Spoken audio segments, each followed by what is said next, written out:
नमस्कार, बड़ी खबर में आपका स्वागत है। आपके साथ मैं हूं रीना कौरव और शुरुआत करते हैं पंजाब कांग्रेस के मैराथन धरने से। इस वक्त पंजाब का सियासी पारा उफान पर है। वजह है कांग्रेस विधायकों का विधानसभा में डटे रहना। आज सत्र का आखिरी दिन है और सदन के अंदर अब भी कांग्रेस का हंगामा जारी है। अविश्वास प्रस्ताव पर चर्चा की मांग को लेकर कांग्रेस के विधायक सदन में हंगामा कर रहे हैं। इस दौरान कांग्रेस के कुछ विधायकों पर विधानसभा अध्यक्ष चरणजीत सिंह अटवाल पर कागज फेंकने के आरोप लगे हैं, जिसके बाद सदन और विधानसभा अध्यक्ष की सुरक्षा बढ़ा दी गई है। कांग्रेस विधायक लगातार अविश्वास प्रस्ताव पर चर्चा की मांग पर अड़े हुए हैं। हालांकि कल मुख्यमंत्री प्रकाश सिंह बादल कांग्रेस के विधायकों से बातचीत करने विधानसभा पहुंचे, लेकिन अब तक उसका कोई नतीजा नहीं निकल पाया है। सदन में अविश्वास प्रस्ताव गिरने के बाद से पंजाब की सियासत में ये सियासी ड्रामा जारी है। कांग्रेस का साफ कहना है कि हम विधानसभा में तब तक रुके रहेंगे जब तक कि अविश्वास प्रस्ताव पर चर्चा करने की अनुमति देने की हमारी मांग मान नहीं ली जाती।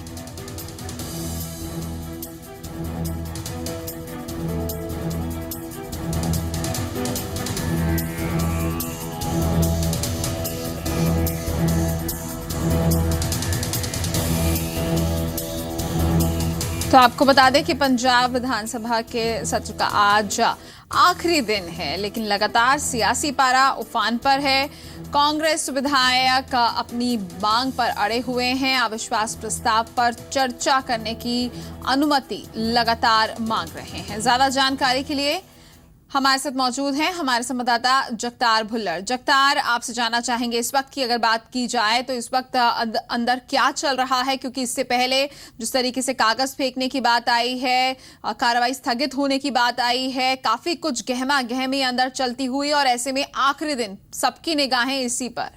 देखिए, भारी शोर शराबे के बीच कह सकते हैं कि सदन की कार्रवाई चल रही है। जो विपक्ष की तरफ से जो डॉक्यूमेंट है, जो दस्तावेज, जो उनको दस्तावेज दिए गए हैं, वो स्पीकर की तरफ फेंके जा रहे हैं, लेकिन इसके बावजूद सदन की कार्रवाई चली। लेकिन सबसे बड़ी कह सकते हैं कि पंजाब के विधानसभा के इतिहास में ये पहली दफा होगा कि जब विपक्ष की ओर से सत्ता पक्ष की ओर एक जूता फेंका गया।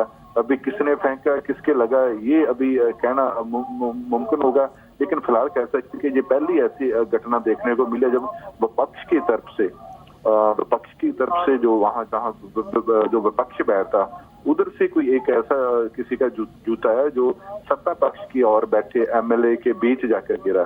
तो एक सबसे बड़ी दुख कह सकते पंजाब की असेंबली में दुखदायी घटना होगी।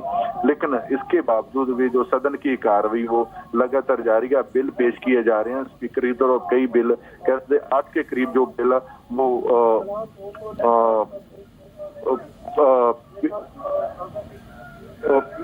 पास किए गए हैं।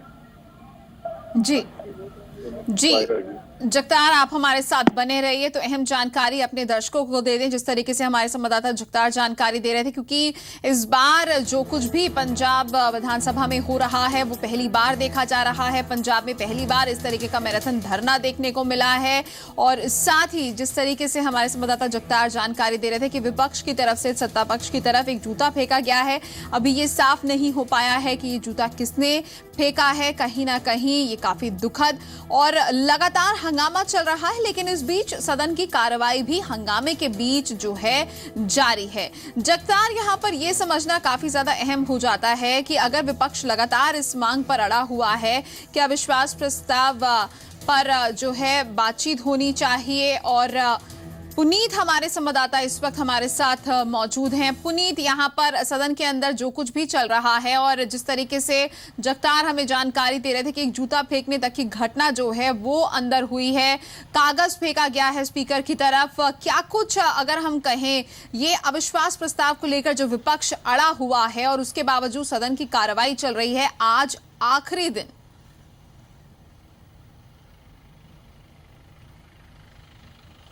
जी, जाहिर तौर पर जिस तरह के अनुमान लगाया जा रहा था कि जो आज सदन की जैसे ही कार्रवाई शुरू होगी तो काफी हंगामेदार रहेगी, और जिस तरह की घटना सदन के अंदर सामने आई है उस काफी शर्मसार कर देने वाली है। जिस तरह से स्पीकर के ऊपर कागज फेंके गए, जूते चले अंदर, तो लगातार जिस तरह की जो घटना सामने आ रही है उसके बाद काफी हो हल्ला उसमें मचा। उसके बाद 15 मिनट तक के लिए सदन को स्थगित किया गया। हालांकि अभी सदन की कार्रवाई शुरू थोड़ी कुछ देर में होगी। हंगामा लगातार जारी है। कांग्रेस अब लगातार अपने उस मुद्दे बयान पर लगातार अटकी हुई है कि जब तक सदन जो है वो पहले की तरह से उनकी जो बहस जो चल रही थी उसको मंजूरी नहीं दे देता, जब तक बहस पहले की तरह से नहीं शुरू होती सदन की कार्यवाही को इसी तरह से चलती रहेगी। क्योंकि पिछले 2 दिन से लगातार लगभग 40 से घंटे के आसपास हो चुके हैं। वे कांग्रेस ने जिस तरह से सदन के अंदर अपना डेरा डाले हुए था, रात तक वहां पर उन्होंने सदन के अंदर कांग्रेस ने काटी है, और उसके बाद अब सदन की जो कार्रवाई जो है वो काफी हंगामेदार चल रही है। पेपर फेंके गए हैं वहां पर। तो इस क्यास यही लगाए जा रहे हैं कि अभी भी सदन जो है वो अगर चलेगा तो ऐसे ही हंगामा जो है सारा दिन होता रहेगा, क्योंकि कांग्रेस जो है वो इस मूड में नहीं दिख रही है कि सदन की कार्रवाई जो है वो चले, सुचारू ढंग से चले। अब सरकार के ऊपर या स्पीकर के ऊपर ये डिपेंड करता है कि वो आगे की कार्रवाई कैसे करते हैं। लेकिन कुल मिलाकर कांग्रेस जो है वो अपने पूरे मूड में इस समय दिख रही है। मुद्दा उनके हाथ में है, गेंद उनके पाले में है, और वो लगातार इस कोशिश में रहेंगे कि सरकार जितना बैकफुट पर जा सके उसको उतना बैकफुट पर लेकर जाए, उनके ऊपर दबाव बनाने की कोशिश की जाए। और यही जो नजारा इस समय फिलहाल सदन में दिख भी रहा है। लगातार वेल के अंदर जो कांग्रेसी है विधायक हैं वो पहुंचे और उन्होंने एक एक करके जिस तरह से जो पेपर्स थे वो फेंके वहां पर उछाले। तो काफी जो हंगामा जो है इस समय सदन के जो अंदर जो है वो चल रहा है। जी, जिस तरीके से पुनीत ये कोशिश जिस तरीके से आपने कहा कि की जा रही है विपक्ष की तरफ से सत्ता पक्ष को बैकफुट पर करने के लिए, लेकिन अगर हम कार्रवाई की बात करें और जिस तरीके से आज जो महत्वपूर्ण बिल पेश होने हैं उसको लेकर कहीं ना कहीं सरकार जो है अपनी तरफ से काम कर रही है, और सदन की कार्रवाई हंगामे के बीच भी सुचारू रहने की खबरें जो सामने आ रही हैं।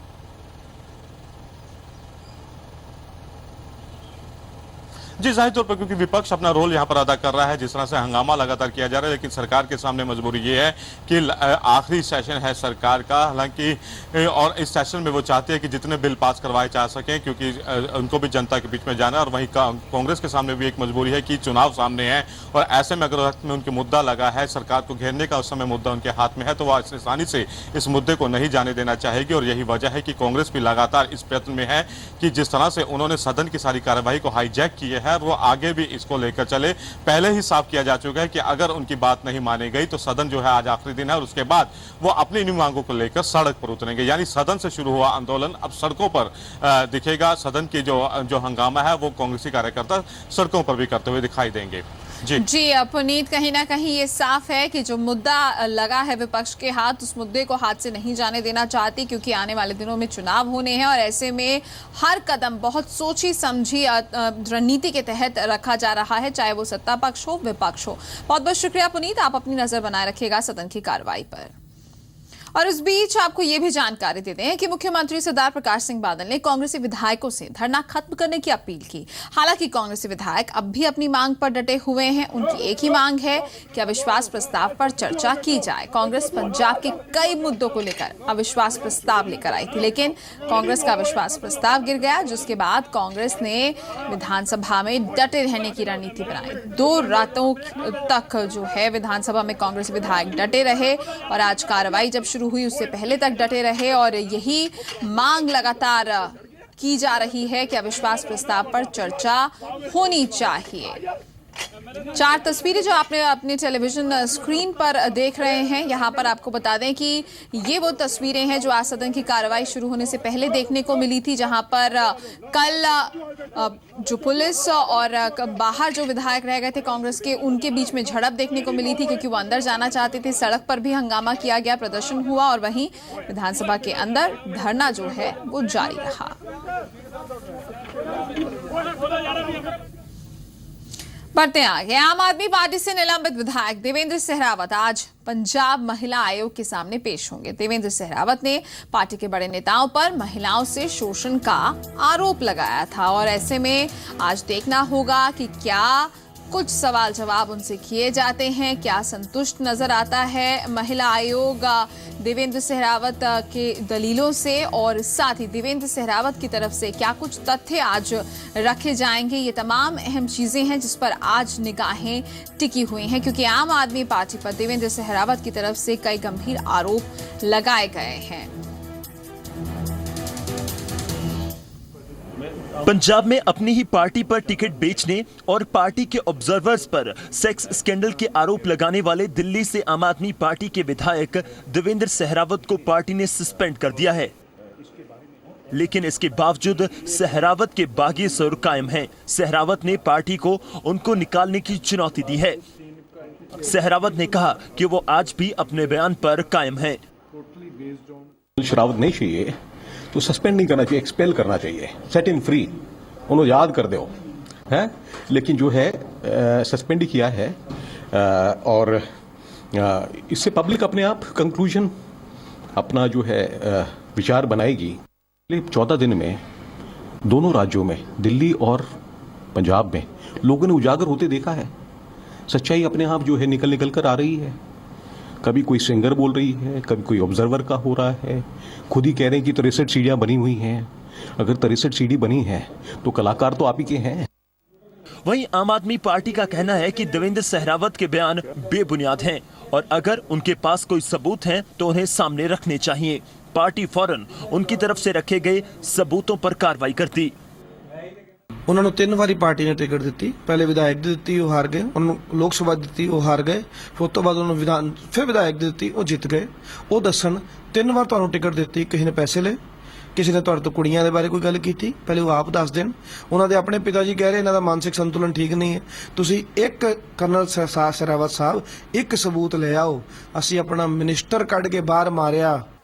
देवेंद्र सहरावत के आरोपों के बाद बेशक आम आदमी पार्टी ने उनको सस्पेंड कर दिया है, लेकिन पंजाब महिला आयोग की तरफ से सहरावत को पूछताछ के लिए बुलाया गया है। सहरावत के बयान के बाद से ही पंजाब महिला आयोग ने इस मामले की जांच के लिए डीजीपी से रिपोर्ट मांगी थी। पंकज कपाही, जी मीडिया, दिल्ली।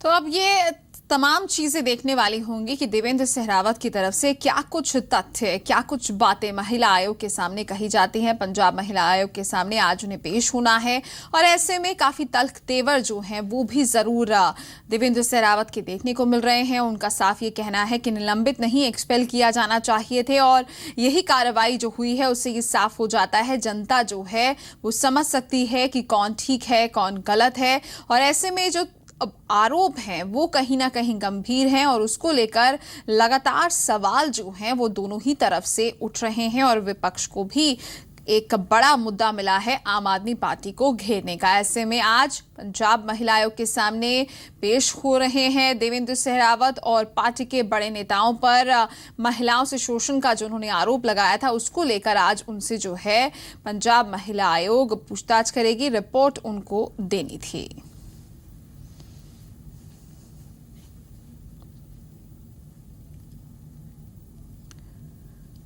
यहाँ आपको ये बता दें कि देवेंद्र सहरावत ने ये गंभीर आरोप लगाए हैं कि किस तरीके से अगर पंजाब की बात की जाए तो टिकट बंटवारे को लेकर अगर महिलाओं की खासकर बात की जाए तो उनका शोषण की खबरें सामने आ रही हैं और ये जानकारी उन्होंने पार्टी में भी मुहैया कराई थी, लेकिन कोई कार्रवाई नहीं की गई और अब उन्हें ही पार्टी से निलंबित कर दिया गया है। इस निलंबन को लेकर भी उन्होंने सवालों के घेरे में आम आदमी पार्टी को खड़ा किया है। उन्होंने कहा है कि सस्पेंड नहीं बल्कि एक्सपेल किया जाना चाहिए था। अगर उनके आरोप इतने तथ्यहीन थे, इतने गलत थे, तो फिर उन्हें सिर्फ निलंबित ही क्यों किया गया, उन्हें पार्टी से बाहर ही क्यों नहीं निकाल दिया गया। तो वो लगातार अपने बयान पर कायम हैं और तल्ख तेवर जो हैं वो उनके लगातार जो हैं वो बढ़ते जा रहे हैं और आम आदमी पार्टी को लेकर तीखी प्रतिक्रिया भी सामने आ रही है। और इसके साथ ही उन्होंने ये भी कहा है कि जिस तरीके से आम आदमी पार्टी ने उनके इस खुलासे को लिया है, जिस तरीके से आगे बढ़ी है वो इस खुलासे को लेकर, उससे जनता जो है वो अपने आप ही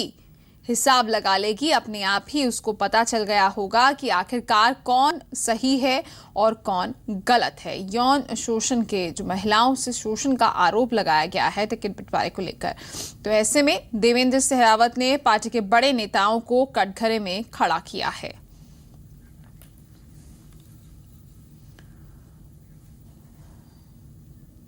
पंजाब में सुच्चा सिंह छोटेपुर की पंजाब परिवर्तन यात्रा जारी है। आज लुधियाना और होशियारपुर में होंगे सुच्चा सिंह छोटेपुर और पार्टी के कार्यकर्ताओं से मुलाकात भी करेंगे। कल साफ तौर से सुच्चा सिंह छोटेपुर ने कहा था कि समान विचारधारा वाले नेताओं को एक मंच पर आना चाहिए और इसके साथ ही केजरीवाल पर हमला करते हुए सुच्चा सिंह छोटेपुर ने कहा कि केजरीवाल खुद को सबसे ज्यादा ईमानदार नेता समझते हैं।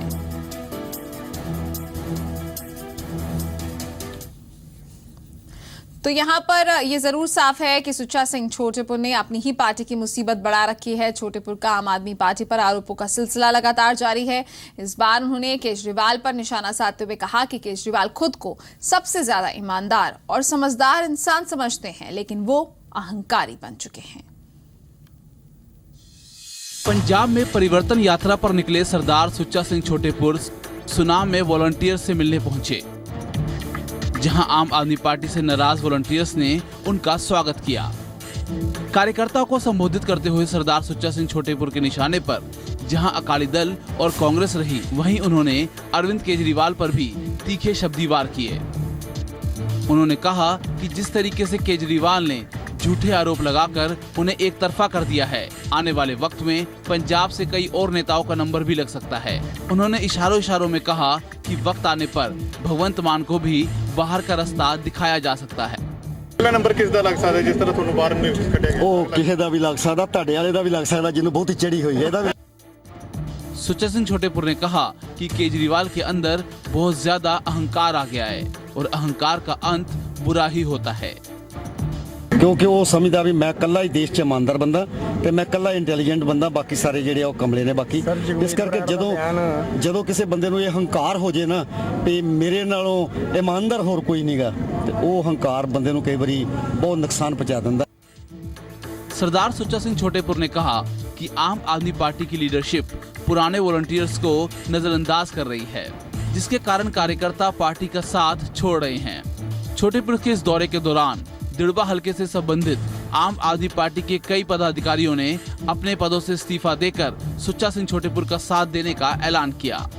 ब्यूरो रिपोर्ट, जी मीडिया, संगरूर। तो साफ है कि सुच्चा सिंह छोटेपुर लगातार जो है निशाने पर ले रहे हैं, ना सिर्फ आम आदमी पार्टी को बल्कि खुलकर अरविंद केजरीवाल पर भी उन्होंने हमला बोला है और साफ ये कहा है कि किस तरीके से वो अहंकारी हो गए हैं और उन्हें ये लगता है कि वो ही ईमानदार नेता हैं। ऐसे में आपको बता दें कि परिवर्तन यात्रा पर पंजाब परिवर्तन यात्रा कर रहे हैं सुच्चा सिंह छोटेपुर और आज यही यात्रा जो है उनकी लुधियाना और होशियारपुर पहुंचेगी। तो आज वो यहाँ पर होंगे और यहाँ पर भी जो कार्यकर्ता हैं उनसे मुखातिब होंगे। बढ़ते हैं आगे। 1984 सिख दंगा मामले में आज बेहद अहम दिन है। आरोपी जगदीश टाइटलर को क्लीन चिट मामले में सीबीआई आज जांच रिपोर्ट सौंप सकती है। सीबीआई की विशेष अदालत ने टाइटलर को क्लीन चिट दिए जाने पर सवाल उठाए थे।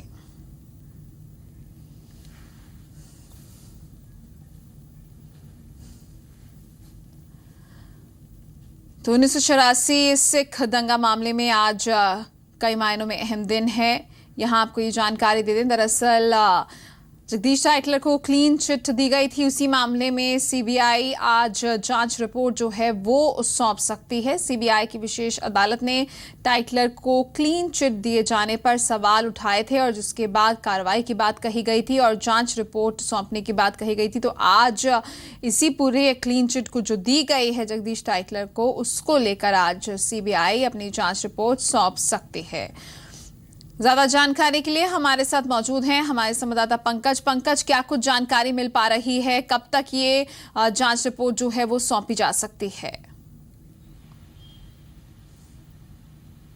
बिल्कुल रीना, आज 2 बजे के करीब दिल्ली के कड़कड़ डूमा कोर्ट में अहम सुनवाई है और 1984 दंगों मामलों को लेकर काफी अहम सुनवाई मानी जा रही है, क्योंकि इससे पहले सीबीआई जो है वो 3 बार क्लीन चिट जो है जगदीश टाइटलर को दे चुकी है। लेकिन तीसरी बार जब क्लीन चिट दी गई थी तो उस समय जो है एनडीए की गवर्नमेंट में डीएसजीएमसी ने तमाम विरोध किए थे और साफ तौर पर कोर्ट में ये कहा था कि तमाम ऐसे पहलू हैं जिस पर जो है सीबीआई ने जांच को आगे नहीं बढ़ाया, जिसके बाद जो उनकी क्लीन चिट थी वो कैंसिल कर दी गई थी और आज जो है आज पूरी इन्वेस्टिगेशन जो रिपोर्ट है वो सीबीआई आज कटका डूमा कोर्ट में पेश कर सकती है, क्योंकि इससे पहले जगदीश टाइटलर को पिछले हफ्ते जो है सीबीआई के दफ्तर में बुलाया गया था और लगभग 7 घंटे तक उस समय जगदीश टाइटलर से पूछताछ की गई थी। डीएसजीएमसी का साफ तौर पर आरोप है उन्होंने सीबीआई के डायरेक्टर को भी चिट्ठी लिखी थी जिसमें साफ तौर पर यह कहा गया था कि 1984 के मुख्य दोषी हैं जगदीश टाइटलर और इसके साथ साथ गवाहों को खरीदने की भी कोशिश कर रहे हैं और साथ में धमकाया भी जा रहा है और इनके हवाला जांच की राशि की जांच की जानी चाहिए। इसको लेकर तमाम जो सबूत हैं डीएसजीएमसी को की तरफ से सीबीआई को दिए गए थे और इन तमाम पहलुओं के बाद जांच करने के बाद जो सीबीआई आज 2 बजे के करीब कटका डूमा कोर्ट में इन्वेस्टिगेशन रिपोर्ट जो है वो आज कोर्ट में सौंप सकती है। जी बहुत बहुत शुक्रिया पंकज आपका इस तमाम जानकारी के लिए। नवंबर में संसद के शीतकालीन सत्र के साथ ही जाट आरक्षण आंदोलन एक बार फिर शुरू हो जाएगा। हिसार के मैयट गांव में हुई रैली में जाट नेता यशपाल मलिक ने इसका ऐलान कर दिया है। हरियाणा में एक बार फिर जाट आंदोलन की आहट सुनाई देने लगी है। आरक्षण को लेकर जाट समुदाय फिर से एकजुट हो रहा है। आज हिसार के मैयड़ में 3 सितंबर 2010 को आरक्षण आंदोलन के दौरान पुलिस की गोली के शिकार हुए सुशील की श्रद्धांजलि सभा है। हर साल जाट आरक्षण संघर्ष समिति इसे शहीदी दिवस के तौर पर मनाती है। इस बार भी बड़ी तादाद में श्रद्धांजलि सभा में जाटों के जुटने का दावा किया जा रहा है। माना जा रहा है कि इस मौके पर जाट आंदोलन की अगली रूपरेखा का ऐलान हो सकता है। जो पहला शहीद हुआ था सुनील सोराण 13 सितंबर 2010 को उसका 7वां श्रद्धांजलि सभा है। उसमें शांतिप्रिय ढंग से अपने उसको श्रद्धांजलि देके ने और आराम से आगे की मतलब जो रणनीति है वो कल सुबह प्रदेश कार्यकारिणी की पहले मीटिंग होगी और उसके बाद जो मुद्दे हैं वो सरकार के सामने रखे गए। जाट नेता आरक्षण आंदोलन के दौरान जाट युवकों के खिलाफ किए गए मुकदमों को वापस लेने और जल्द से जल्द आरक्षण देने की मांग कर रहे हैं। जाट समुदाय का आरोप है कि सरकार अपने वादे को नहीं निभा रही। जाट नेता बीजेपी सांसद राजकुमार सैनी की बयानबाजी को लेकर भी सरकार से खफा हैं। इनका कहना है कि बीजेपी जानबूझकर राजकुमार सैनी से जाटों के खिलाफ बयानबाजी करवा रही है। मुख्य मुद्दे तो ये है जो जाटों पर झूठे मुकदमे दर्ज है वो सरकार द्वारा वापस हो और जो जेल में बंद है हमारे युवा बच्चे वो बाहर आना चाहिए। जो सरकार ने वादा भी किया था और हामी भरी थी। जहां बीजेपी के नेता अपनी ही पार्टी के सांसद को नसीहत दे रहे हैं तो वहीं कोर्ट में जाटों का पक्ष मजबूती से रखने का दावा भी कर रहे हैं। जब तक आप जो लोग समाज की भलाई के लिए काम करते हैं उनको राजनीतिक अपेक्षाएं नहीं करनी चाहिए। जो लोग राजनीति में हैं उनको एक समाज की बात नहीं करनी चाहिए, उसको समग्र समाज की बात करनी चाहिए। जब तक ये चीजें तय नहीं होंगी सामाजिक और राजनीतिक नेताओं के बीच में, इस किस्म के वाकयुद्ध और इस किस्म की कटुता आती रहेगी। बहरहाल जाट नेताओं के आरोपों और बीजेपी के नेताओं की दलीलों के बीच आज जाट समुदाय मैयड़ में जुटने जा रहा है। ऐसे में जाट समुदाय की अगली रणनीति पर सबकी नजर होगी। महेंद्र सिंह, जी मीडिया, हिसार। और वहीं जाट आरक्षण मामले को लेकर आज पंजाब हरियाणा हाईकोर्ट में सुनवाई होनी है। ज्यादा जानकारी के साथ हमारे साथ मौजूद हैं हमारी संवाददाता नेहा। जी नेहा,